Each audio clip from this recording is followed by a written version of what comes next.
Hey everyone, welcome back. If you're diving into the world of crypto in 2025, you might need to transfer data or funds from ZBD, a popular Bitcoin wallet service, to Coinbase, one of the biggest crypto exchanges.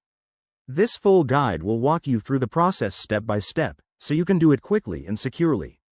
Whether you're moving Bitcoin, Lightning Network funds, or other data, we'll cover everything you need to know. Let's get started. First things first, make sure you have the basics set up. You'll need an active account on both ZBD and Coinbase.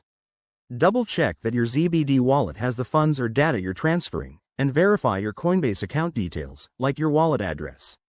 Also, enable two-factor authentication on both platforms for added security. It's 2025, so let's keep things safe. Step 1. Log into your ZBD account on the app or website. Head over to the Withdraw or Transfer section. It's usually in the main menu.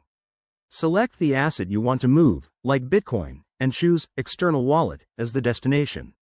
Step 2. Enter your Coinbase wallet address. You can find this by logging into Coinbase, going to your wallet, and copying the address for the specific cryptocurrency.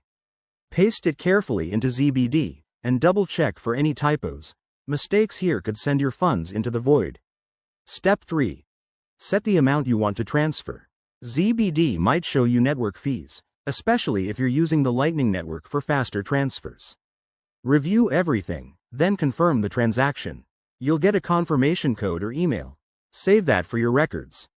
Once the transfer is initiated, it could take a few minutes to a couple of hours, depending on network congestion. Head back to Coinbase and check your account. You should see the funds arriving soon. If there's any delay, don't panic. Just monitor the transaction status on a blockchain explorer. And that's it. You've successfully transferred data from ZBD to Coinbase. Remember, always stay vigilant with your private keys and passwords to avoid scams. If you found this guide helpful, hit that like button and subscribe for more crypto tips. Thanks for watching, and I'll see you in the next video.